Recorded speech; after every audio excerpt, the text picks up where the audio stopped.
ബൽറാം നെടുങ്ങാടിയും ചേരുന്നുണ്ട്. ബൽറാമിന് ചില വിവരങ്ങൾ ഈ ഘട്ടത്തിൽ നൽകാനുണ്ട് എന്നാണ് ഞാൻ കരുതുന്നത്. ബൽറാം, പറയൂ, എന്തൊക്കെയാണ് വിവരങ്ങൾ?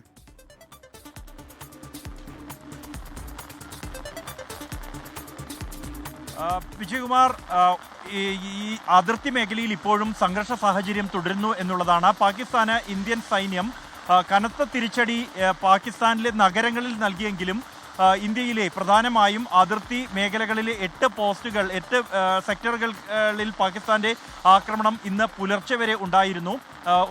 രാവിലെ നേരം വെളുത്ത ശേഷവും പാകിസ്ഥാൻ ഡ്രോണുകൾ ഒപ്പം തന്നെ ഷെല്ലുകളും ഉപയോഗിച്ച് ഉറി, മെന്ദർ അടക്കമുള്ള ഇടങ്ങളിൽ ആക്രമണം നടത്തി. ഒരു സ്ത്രീ ഈ ആക്രമണത്തിൽ കൊല്ലപ്പെട്ടിട്ടുണ്ട്. അവരോടൊപ്പം വാഹനത്തിലുണ്ടായിരുന്ന 3 പേർക്ക് പരിക്കേറ്റിട്ടുണ്ട്.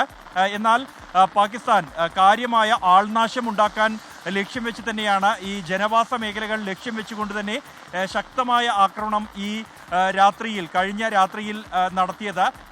ഒരേ സമയം ഇന്ത്യൻ സൈനിക കേന്ദ്രങ്ങൾ ഒപ്പം തന്നെ വിമാനത്താവളങ്ങൾ അടക്കമുള്ളവ ലക്ഷ്യം വെച്ച് 4 സംസ്ഥാനങ്ങളിലായി ഡ്രോണുകളും ഒപ്പം തന്നെ മിസൈലുകളും അയച്ചു. സമാനമായി തന്നെ അതിർത്തിയിൽ പാക് സൈന്യം ഇന്ത്യയിലെ ജനവാസ മേഖലകൾ, ഗ്രാമീണരുടെ വീടുകൾ ലക്ഷ്യം വെച്ചാണ് ആക്രമണം നടത്തിയത്. എന്നാൽ കഴിഞ്ഞ ആദ്യ 2 ദിവസങ്ങളിൽ ഉണ്ടായ ആൾനാശത്തിന് സമാനമായ തരത്തിലുള്ള ആൾനാശം ഇതുവരെയും റിപ്പോർട്ട് ചെയ്യപ്പെട്ടിട്ടില്ല. പ്രത്യേകിച്ച് ഈ മേഖലയിൽ പാകിസ്ഥാന്റെ ആക്രമണം ഉണ്ടായേക്കുമെന്നുള്ള സൂചന ഇന്റലിജൻസ് റിപ്പോർട്ടിന്റെ അടിസ്ഥാനത്തിൽ തന്നെ ഇന്ത്യൻ സൈന്യം മേഖലയിൽ നിന്നും ആളുകളെ ഒഴിപ്പിച്ചിരുന്നു, സുരക്ഷിത ഇടങ്ങളിലേക്ക് മാറിയിരുന്നു.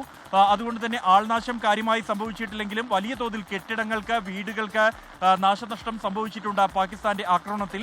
ഞാനിപ്പോഴുള്ളത് ഉറി മേഖലയിലാണ്. ഇവിടെ ശക്തമായ മഴ പെയ്യുകയാണ്. അതുകൊണ്ട് തന്നെ രക്ഷാപ്രവർത്തനം ഉൾപ്പെടെ അതീവ ദുർഘടമായ ഒരു സാഹചര്യമുണ്ട്.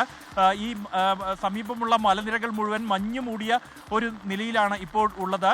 തൽക്കാലത്തേക്ക് എന്തായാലും ഇന്ന് രാവിലേക്ക് ശേഷം പിന്നീട് പാകിസ്ഥാന്റെ പ്രകോപനം ഉണ്ടായിട്ടില്ല എങ്കിൽ പോലും അതിർത്തി മേഖലയിലെ ജനങ്ങൾ വലിയ ആശങ്കയിൽ തന്നെയാണ്.